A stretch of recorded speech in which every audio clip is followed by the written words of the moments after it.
बिस्मिल्लाहिर्रहमानिर्रहीम। अस्सलाम वालेकुम डियर स्टूडेंट्स। हम पहला यूनिट पढ़ रहे हैं, इंट्रोडक्शन टू बायोलॉजी।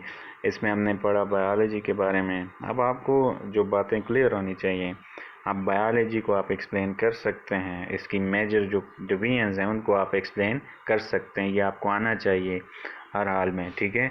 और इसके अलावा इम्पॉर्टेंट जो ब्रांचेज़ हैं, 5 से 10 ब्रांचेज़ कम से कम आपको पता होनी चाहिए। इनमें इम्पॉर्टेंट जो है वो है जेनेटिक्स, बायोटेक्नोलॉजी है, ठीक है, फार्माकोलॉजी है, और इसके अलावा एनाटॉमी, इसके बारे में आपको पता होना चाहिए।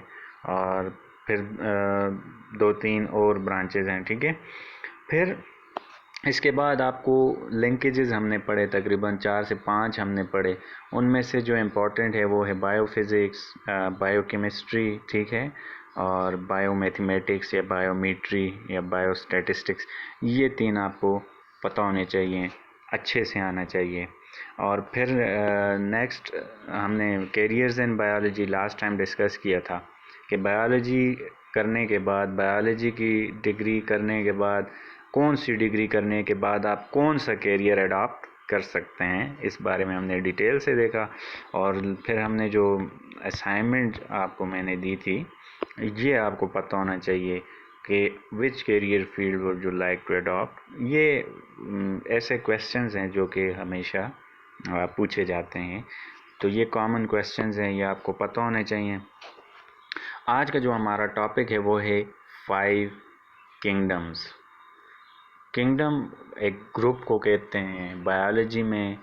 जो क्लासिफिकेशन होती है लिविंग ऑर्गेनिजम्स की, ग्रुपिंग जो की जाती है, उसमें जो सबसे बड़ी कैटेगरी होती है उसको किंगडम कहा जाता है। तो लिविंग ऑर्गेनिजम्स को 5 बड़े ग्रुप्स में डिवाइड किया गया है।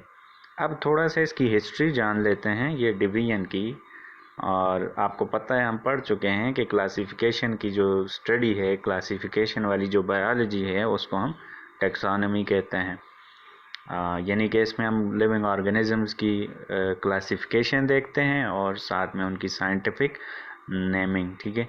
तो सबसे पहले जो लिविंग ऑर्गेनिजम्स को जिस शख्स ने क्लासिफाई किया था या सोचा था इस बारे में, वो था एरिस्टोटल। आज से तकरीबन 2000 साल पहले अरस्तू उसको कहा जाता है, ठीक है। तो वो सोचा करता था प्लांट्स और एनिमल्स ये 2 डिफरेंट लिविंग ऑर्गेनिजम्स हैं, यानी कि लिविंग ऑर्गेनिजम्स की 2 कैटेगरीज बन सकती हैं, लेकिन उसने प्रॉपरली इनको क्लासिफाई नहीं किया था। अलबत्ता वो पहला टेक्सोनमिस्ट जाना जाता है और उसको फादर ऑफ बायोलॉजी भी कहा जाता है। फिर नेक्स्ट तकरीबन 18th सेंचुरी में 1770s या इसके आसपास एक साइंटिस्ट था, कार्लस लिनियस। उसने प्रॉपरली लिविंग ऑर्गेनिजम्स को 2 ग्रुप्स में डिवाइड किया, मेजर ग्रुप्स में। एक को किंगडम एनिमेलिया का और दूसरे को किंगडम प्लांटी का। और इस सिस्टम को नाम दिया कि क्लासिफिकेशन ऑफ नेचर, यानी कि नेचर को उसने डिवाइड किया। वैसे तो 3 ग्रुप्स उसने बनाए थे, किंगडम एनिमेलिया, किंगडम प्लांटी, और तीसरा जो ग्रुप था उसमें नॉन लिविंग थिंग्स यानी कि मिनरल्स का उसको ग्रुप को नाम दिया था। लेकिन उसको बायोलॉजी में 2 किंगडम सिस्टम ऑफ क्लासिफिकेशन के नाम से जाना जाता है। आगे डिटेल से हम 3rd चैप्टर में इसको डिस्कस भी करेंगे। फिर आ जाती है बात जी 1969 में, जहाँ पे मज़ीद लिविंग ऑर्गेनिजम्स डिस्कवर होना शुरू हुए। क्योंकि कार्लस लिनियस या एरिस्टोटल के दौर में जो माइक्रो ऑर्गेनिजम्स थे उनके बारे में किसी को पता ही नहीं था। बहुत सारे ऐसे ऑर्गेनिजम्स थे जिनके बारे में लोगों को नहीं पता था, लिविंग ऑर्गेनिजम्स के कैरेक्टर्स के बारे में नहीं पता था। तो जो जो बायोलॉजिकल फील्ड में ग्रो होती गई, इसका नॉलेज इंक्रीज़ होता गया, ठीक है। तो इसी तरह लिविंग ऑर्गेनिजम्स के बारे में हमें, माइक्रो ऑर्गेनिजम्स के बारे में पता चला, तो तब लिविंग ऑर्गेनिजम्स को कैटेगराइज करना पड़ा। और ये 1969 में एक साइंटिस्ट था, रॉबर्ट विटाकर, जिसने 5 ग्रुप्स में लिविंग ऑर्गेनिजम्स को क्लासिफाई किया गया और उसने जो उसके जो काम है या उसका जो सिस्टम है जिसके थ्रू उसने क्लासिफाई किया गया उसको 5 किंगडम सिस्टम ऑफ क्लासिफिकेशन कहा जाता है। अब इसमें 5 मेजर क्लासेस थी, ग्रुप्स थे, ठीक है। और टेक्सोनॉमी में जो हाईएस्ट रैंक होता है, सबसे बड़ा ग्रुप होता है, उसको किंगडम कहा जाता है। तो ये 5 किंगडम्स थे, kingdom Monera, protista, fungi, Plantae, animalia, ठीक है। तो आज वन बाय वन इनको हम देखेंगे कि किस बेस पे, किन करेक्टर्स की बेस पे रॉबर्ट विटाकर ने इनको क्लासिफाई किया लिविंग ऑर्गेनिजम्स में। तो सबसे पहला जो किंगडम था वो था मोनेरा।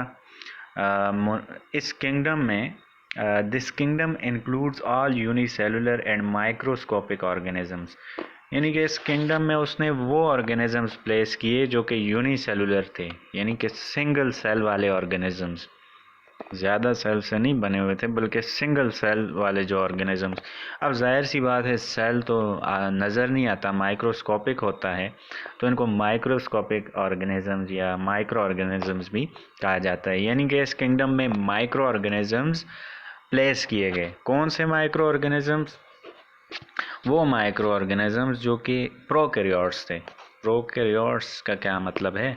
प्रोकैरियोट्स उन माइक्रो ऑर्गेनिजम्स को कहा जाता है या उन ऑर्गेनिजम्स को कहा जाता है जिन ऑर्गेनिजम्स के सेल के अंदर ट्रू न्यूक्लियस ना हो, यानी कि न्यूक्लियर मेम्ब्रेन एब्सेंट हो, या उसके अलावा दूसरे जो ऑर्गेनेलीज होते हैं, सेल के पार्ट्स होते हैं, उनकी मेम्ब्रेन्स एब्सेंट हों, ठीक है, उनके ऊपर जो शीट या कवरिंग होती हैं वो एब्सेंट हो, तो ऐसे सेल्स को प्रोकैरियोटिक सेल कहा जाता है।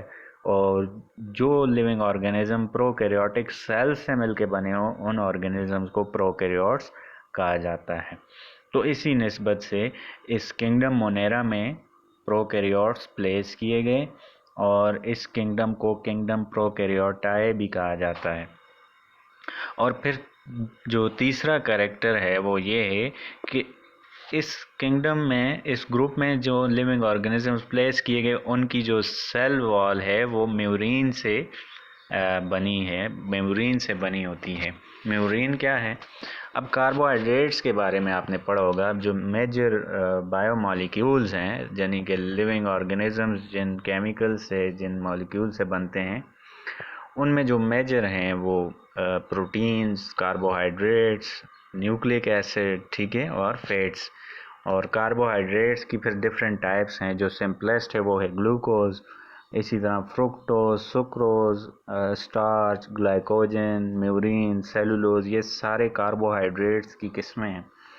अब इनकी जो सेल वॉल है कौन से कार्बोहाइड्रेट से बनी है? वो म्यूरिन से बनी है, ठीक है। प्रोकैरियोट्स या किंगडम मोनेरा में जो ऑर्गेनिजम्स हैं उनकी सेल वॉल म्यूरिन से मिलके बनी है। और एग्जाम्पल क्या है? एग्जाम्पल इसकी बैक्टीरिया है। Bacteria are micro organisms, unicellular organisms, और बैक्टीरिया के न्यूक्लियस की मेम्ब्रेन नहीं होती। और इसके अलावा जो दूसरी मेम्ब्रेन बाउंडेड ऑर्गेनेलीज या सेल के पार्ट्स होते हैं जो कि मेम्ब्रेन बाउंडेड होते हैं, जैसे माइटोकॉन्ड्रिया, गोल्जी अपैरेटस, या इसके अलावा दूसरे क्लोरोप्लास्ट होता है, ऐसी मेम्ब्रेन्स, ऐसी ऑर्गेनेलीज इनके सेल में नहीं होती। यानी कि मोनेरा वाले या प्रोकैरियोट्स के जो सेल्स होते हैं इनमें वो ऑर्गेनेलीज नहीं पाई जाती, और न्यूक्लियस भी मेम्ब्रेन बाउंडेड नहीं होता। यानी कि न्यूक्लियर मटेरियल सेल में मौजूद होता है लेकिन प्रॉपर न्यूक्लियस नहीं होता, ट्रू न्यूक्लियस नहीं होता।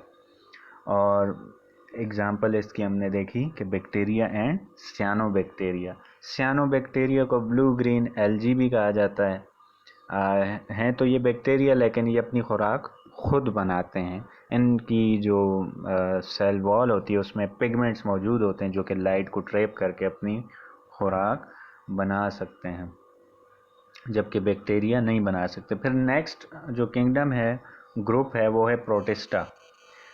अब इस ग्रुप में रॉबर्ट विटाकर ने उन ऑर्गेनिजम्स को प्लेस किया जो कि यूकैरियोटिक थे। अब प्रोकैरियोटिक के उलट यूकैरियोटिक, यानी कि जिसमें ट्रू न्यूक्लियस हो, यानी कि न्यूक्लियस की प्रॉपर मेम्ब्रेन हो, और फिर दूसरे ऑर्गेनेलीज भी हों जिनकी मेम्ब्रेन होती है, जिस तरह माइटोकॉन्ड्रिया हो गया, गोल्जी एपरेटस हो गया, क्लोरोप्लास्ट हो गया, लाइसोसोम्स, ऐसी बहुत सारी सेल ऑर्गेनेलीज हैं जो कि मेम्ब्रेन बाउंडेड होती है, यानी कि इनके सेल्स प्रॉपर होते हैं। अब ये बात आपने याद रखनी है कि वाहिद मोनेरा ऐसा किंगडम है जिसमें प्रोकैरियोट्स होते हैं, बाकी तमाम के चारों किंगडम्स में जो ऑर्गेनिजम्स होते हैं वो यूकैरियोटिक ऑर्गेनिजम्स होते हैं, यानी कि इनमें यूकैरियोटिक सेल्स होते हैं। ये ऑर्गेनिजम्स यूकैरियोटिक सेल से बने होते हैं। अब किंगडम प्रोटिस्टा की हमने बात की कि ये यूकैरियोटिक है। Unlike kingdom Monera, the organisms included in kingdom Protista are eukaryotic and they are small and different from other eukaryotic kingdoms. बात की ना मैंने कि दूसरे जो फंजाई, एनिमेलिया, वो भी यूकैरियोटिक हैं, लेकिन फ़र्क क्या है? और बहुत से फ़र्क हैं। अब यूकैरियोटिक तो ठीक है, प्रोटिस्टा भी है, फंजाई भी है, एनिमेलिया भी है, लेकिन और बहुत सारे फ़र्क हैं। अब ये स्मॉल होते हैं, प्रोटिस्टा क्या होते हैं? ये स्मॉल होते हैं as compare to fungi, Animalia and Plantae. अब प्रोटिस्टा में भी फिर दो कैटेगरीज हैं, ठीक है। एक ऐसे प्रोटिस्टा हैं जो कि यूनिसेलुलर होते हैं, उनको हम प्रोटोजोन्स कहते हैं। इसमें अमीबा है, पैरामीशियम है, और इसके अलावा दूसरे हैं वॉलवॉक्स वगैरह, ठीक है। जबकि कुछ ऐसे हैं जो कि कॉलोनीज़ की फॉर्म में रहते हैं, यानी कि बहुत सारे सेल्स इकट्ठे होके रहते हैं। इसमें एलजी, वॉलवॉक्स वगैरह, ठीक है। तो प्रोटिस्टा की भी दो कैटेगरीज हैं, और ये ज़्यादातर या नॉर्मली पानी में ही पाए जाते हैं। जो प्रोटिस्टा होते हैं, ये वॉलवॉक्स आपको पानी में ही मिलेगा, एलजी आपको पानी में ही मिलेगा, पैरामीशियम, स्लाइम मोल्ड्स, ये सारे आपको सारे प्रोटिस्ट पानी में मिलेंगे। आप ये बात भी यहाँ पे लिख सकते हैं कि the organisms placed in kingdom protista are known as protists। फिर नेक्स्ट है किंगडम फंजाई। अब तीसरा मेजर ग्रुप लिविंग ऑर्गेनिजम्स का। इस ग्रुप में जो ऑर्गेनिजम्स हैं वो यूकैरियोटिक हैं, ठीक है, लेकिन साथ में मल्टी सेलुलर हैं, यानी कि एक से ज़ायद सेल से मिलके बने हुए हैं, ठीक है। वो तो प्लांट्स भी हैं, एनिमल्स भी मल्टी सेलुलर हैं, लेकिन फ़र्क ये है कि इनमें सेल वॉल पाई जाती है, और ये सेल वॉल कौन से कार्बोहाइड्रेट से मिलके बनी है? काइटिन से बनी है। जबकि हमने मोनेरा की बात की, वो म्यूरिन से उनकी सेल वॉल बनी है, लेकिन फंजाई की cell wall is made up of chitin. They are heterotrophic. अब दूसरी मेन बात कि ये अपनी खुराक खुद बनाते हैं, इसीलिए इनको हेट्रोट्रॉफिक कहा जाता है। हेट्रोट्रॉफिक उन लिविंग ऑर्गेनिजम्स को कहा जाता है जो अपनी खुराक खुद बनाते हैं। So they are heterotrophic, so they can not synthesise their own food. Sorry, autotrophic वो होते हैं जो अपनी खुराक खुद बनाते हैं, और हेट्रोट्रॉफिक वो होते हैं जो कि अपनी खुराक खुद नहीं बना सकते।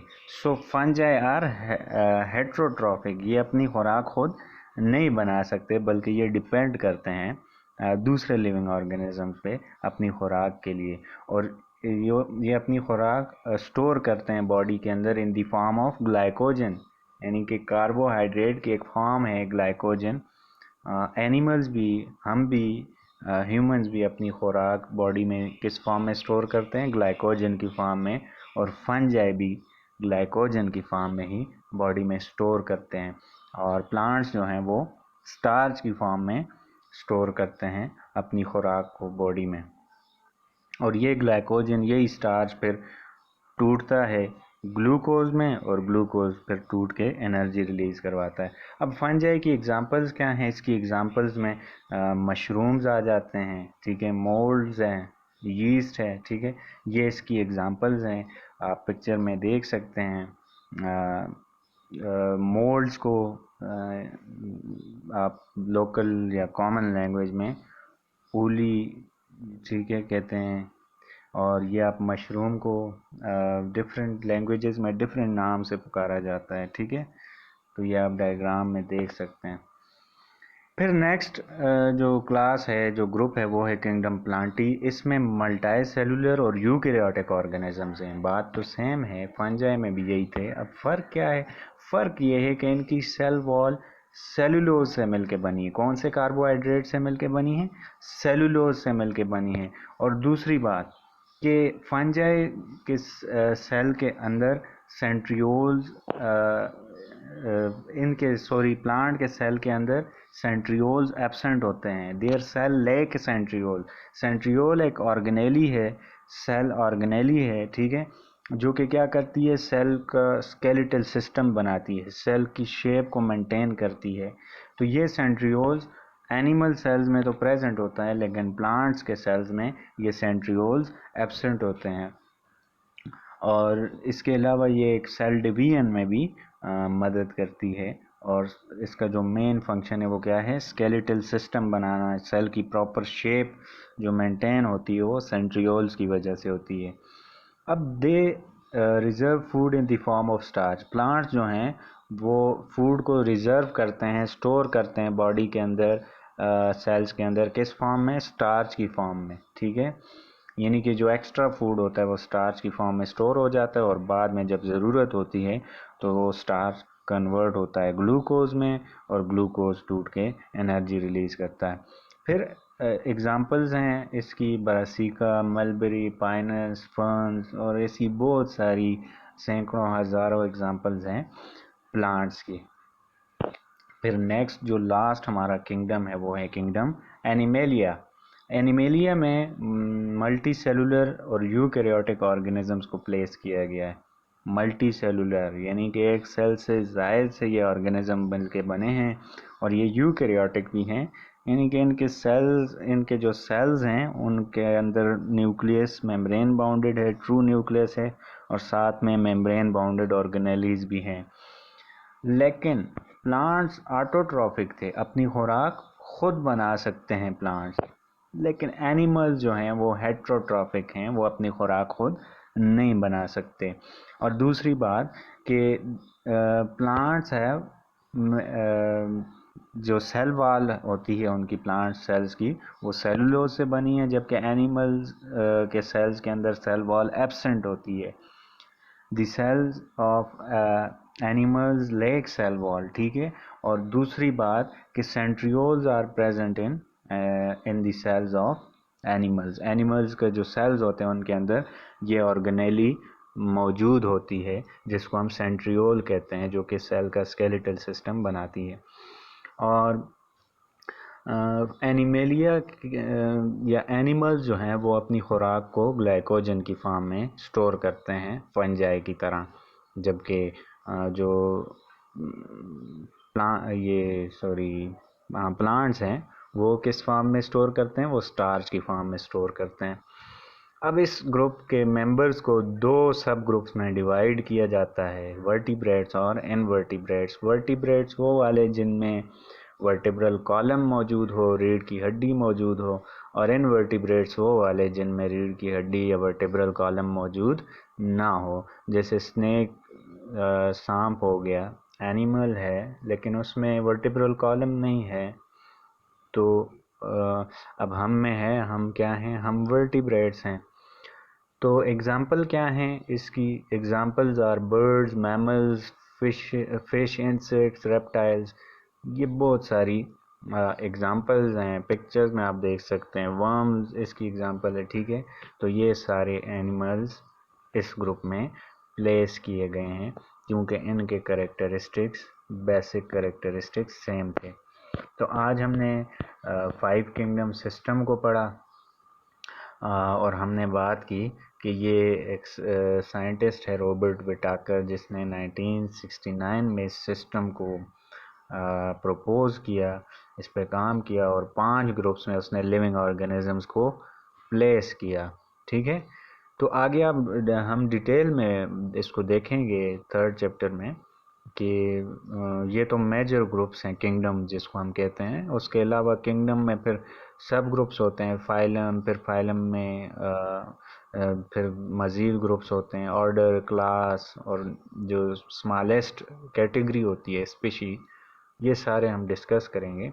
तो मेजरली आपने ये समझ लेना है कि लिविंग ऑर्गेनिजम्स को 5 ग्रुप्स में डिवाइड किया गया है, किंगडम मोनेरा में, किंगडम प्रोटिस्टा में, फंजाई में, प्लांटी में और एनिमेलिया में। मोनेरा की कैरेक्टरिस्टिक्स हमने देखे कि ये यूनिसेलुलर और माइक्रो ऑर्गेनिजम्स होते हैं और ये प्रोकैरियोट्स होते हैं, और उसकी वजह हमने देखी प्रोकैरियोट्स क्यों होते हैं। फिर इनकी सेल वॉल जो है वो म्यूरिन से बनी होती है और एग्जाम्पल बैक्टीरिया है। फिर प्रोटिस्टा को हमने देखा कि ये यूकैरियोटिक होते हैं, लेकिन ये स्मॉल होते हैं, इनमें कुछ मल्टी सेलुलर होते हैं और कुछ ज़्यादातर जो हैं वो यूनिसेलुलर होते हैं, यानी कि ये स्मॉल ऑर्गेनिजम्स होते हैं। और फिर इनकी जो ख़ास बात है वो ये है कि ये एक्वेटिक इन्वायरमेंट में पाए जाते हैं, सर्वाइव करते हैं, यानी कि इनका हैबिटेट एक्वेटिक है, और इसके एग्जांपल एल्गी और प्रोटोजोन्स वगैरह। फिर हमने बात की फंजाई की। इस किंगडम में यूकैरियोटिक और मल्टी सेलुलर ऑर्गेनिजम्स प्लेस किए गए हैं। कौन से मल्टी सेलुलर ऑर्गेनिजम्स? वो वाले जिनकी सेल वॉल काइटिन, कौन से कार्बोहाइड्रेट से बनी हो? काइटिन से बनी हो। And they are heterotrophic, so they can not synthesise their own food. Fungi are heterotrophic, they cannot synthesize their own food, they depend upon other living organisms for their food. The food is stored inside the body in the form of glycogen. It means that uh, the the extra food in the body of fungi is stored for the future use in the form of glycogen, and the examples are mushrooms, mold, yeast, etc. And the next kingdom was Plantae. We have discussed that in this kingdom eukaryotic organisms are included, but which eukaryotic organisms? That are multicellular and also which are autotrophic, which can prepare their own food. Those organisms were placed in this kingdom. And the other main characteristic was that cell wall of the cells of members of kingdom Plantae was made up of cellulose, and their cell lack the organelle centriole, and they reserve the food in the form of starch. The example was Brassica, mulberry, and so on. Kingdom Animalia included those organisms that are multicellular and eukaryotic, and also they are heterotrophic, which cannot prepare their own food. They lack cell wall.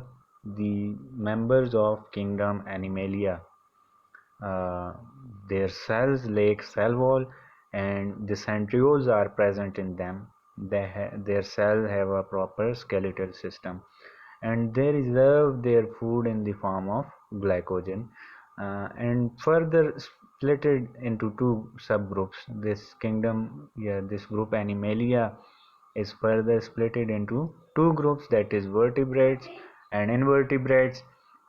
Vertebrates are those which have vertebral column, and invertebrates are those which do not have vertebral column.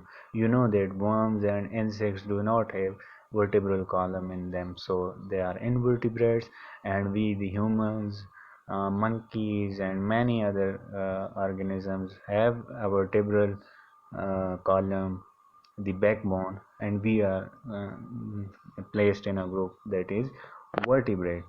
So your assignment for today is who classified living organisms into 5 kingdoms? Explain each kingdom. यानी कि किसने classify किया living organisms को 5 kingdoms में, 5 groups में, और आपने हर group को एक्सप्लेन करना है कि ये ग्रुप में कौन से ऑर्गेनिजम्स प्रेजेंट हैं। यही आज हमने पढ़ा और यही आपने नीट नोटबुक पे लिख के पिक्चर्स फॉरवर्ड कर देनी है। Thank you. अल्लाह हाफिज़।